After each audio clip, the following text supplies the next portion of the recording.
ರಾಹುಲ್ ಮತ ಅಧಿಕಾರ ಯಾತ್ರೆ ಇಂದು ಮುಕ್ತಾಯ ಆಗ್ತಾ ಇದೆ. ಪಾಟ್ನಾದಲ್ಲಿ ಮಹಾಮೈತ್ರಿಕೂಟದ ಬೃಹತ್ ಸಮಾವೇಶದ ಮೂಲಕ ಯಾತ್ರೆಯನ್ನ ಮುಕ್ತಾಯ ಮಾಡಲಾಗಿದೆ. ಇನ್ನು ಇದಕ್ಕೂ ಮುನ್ನ ನಗರದಲ್ಲಿ ಪಾದಯಾತ್ರೆಯ ಮೂಲಕ ಶಕ್ತಿ ಪ್ರದರ್ಶನ ಮಾಡಿದ್ದಾರೆ. ಪಾಟ್ನಾದ ಗಾಂಧಿ ಮೈದಾನದಲ್ಲಿ ಬೃಹತ್ ಸಮಾವೇಶವನ್ನು ಕೂಡ ಮಾಡಿದ್ದಾರೆ.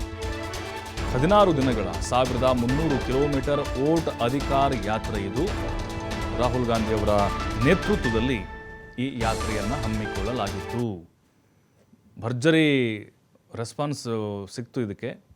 ರಾಹುಲ್ ಗಾಂಧಿಯವರು ಈ ಭಾರತ್ ಜೋಡೋ ಯಾತ್ರೆ ಮಾಡಿದ್ರಲ್ಲ, ಅದೇ ಮಾದರಿಯಲ್ಲೇ ಇದನ್ನು ಕೂಡ ಆಯೋಜನೆ ಮಾಡಿದರು. ಆಗಸ್ಟ್ 17ರಂದು ಸಾಸಾರಾಮ್ನಲ್ಲಿ ಆರಂಭವಾದಂಥ ಯಾತ್ರೆ ಇದು. ಬಿಹಾರದ 110 ಕ್ಷೇತ್ರದಲ್ಲಿ ರಾಹುಲ್ ಗಾಂಧಿ ಸಂಚರಿಸಿದರು. ಎಲ್ಲ ಜಿಲ್ಲೆಗಳು, ವಿಧಾನಸಭಾ ಕ್ಷೇತ್ರಗಳು, ಅಲ್ಲೆಲ್ಲ ಕಾರ್ಯಕ್ರಮ ಆಯೋಜನೆ ಮಾಡಿ ಕೇಂದ್ರ ಸರ್ಕಾರದ ವಿರುದ್ಧ ಹರಿಹಾಯ್ತಾ ಇದ್ದರು. ಮತ ಚೋರ್ ಮಾಡಿದ್ದಾರೆ, ಮತ್ತು ಕುರ್ಚಿ ಕಳ್ಳತನ ಮಾಡಿದ್ದಾರೆ. BJPಯ ಕೇಂದ್ರ ಸರ್ಕಾರ ಮತ್ತು ಚುನಾವಣಾ ಆಯೋಗದ ವಿರುದ್ಧ ಹರಿಹಾಯ್ತಾ ಇದ್ದರು. ಮತ್ತು ತೇಜಸ್ವಿ ಯಾದವ್ ಏನಿದ್ದಾರೆ, ಅವರು ಕೂಡ ಅವ್ರ ಜೊತೆಗೆ ನಿರಂತರವಾಗಿ ಹೆಜ್ಜೆ ಹಾಕಿದರು.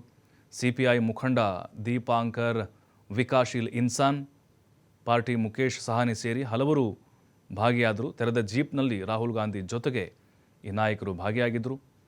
NDA ಒಕ್ಕೂಟದ ವಿರುದ್ಧ ಒಗ್ಗಟ್ಟಿನ ಮಂತ್ರವನ್ನು ಪಠಿಸಲಾಗಿತ್ತು.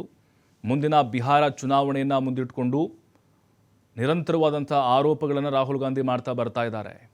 ಮತಗಳತನದ ಆರೋಪ, ಇದನ್ನೆಲ್ಲವನ್ನು ಕೂಡ ತಿಳಿಸಬೇಕು ಅಂಥೇಳಿ ಯಾತ್ರೆ ಉದ್ದಕ್ಕೂ ಅಬ್ಬರದ ಭಾಷಣವನ್ನು ರಾಹುಲ್ ಗಾಂಧಿ ಅವರು ಮಾಡಿದ್ದಾರೆ. ಈಗ ಬಿಹಾರ ಚುನಾವಣೆ ಇನ್ನೂ ಸ್ವಲ್ಪ ದಿನದಲ್ಲೇ ಬರ್ತಾ ಇದೆ, ಅಲ್ಲೂ ಕೂಡ ಕಮಾಲ್ ಮಾಡಬೇಕು ಅನ್ನುವಂಥ ಒಂದು ಅಜೆಂಡಾ. ಅದರ ಜೊತೆಗೆ ಈಗ ಅಲ್ಲಿ ಮತ ಪರಿಷ್ಕರಣೆ, ವಿಶೇಷ ಪರಿಷ್ಕರಣೆ ಆಯ್ತಲ್ವಾ, ಮತ್ತೆ ವಾಪಸ್ಸಿಗೆ ವೋಟರ್ ಐ ಡಿ ಕೊಡ್ತೀವಿ ಅಂತ ಹೇಳಿದ್ದಾರೆ. ಹಾಗಾಗಿ ಇಲ್ಲಿ ಗೋಲ್ಮಾಲ್ ನಡೆದಿದೆ ಅಂಥೇಳಿ, ಮತ ಚೋರಿ ಆಗಿದೆ ಅಂಥೇಳಿ, ಹಾಗಾಗಿನೇ ಕೇಂದ್ರದಲ್ಲಿ BJP ಅಧಿಕಾರಕ್ಕೆ ಬಂದಿದೆ ಅನ್ನುವಂತಹ ವಿಚಾರ ರಾಹುಲ್ ಗಾಂಧಿ ಈಗಾಗಲೇ ಎಲ್ಲ ಕಡೆ ಆರೋಪ ಮಾಡ್ಕೊಂಡು ಬರ್ತಾ ಇದ್ರು. ಬಿಹಾರದಲ್ಲಿ ಈ ಯಾತ್ರೆಯಲ್ಲಿ ಅಬ್ಬರಿಸಿದ್ದಾರೆ.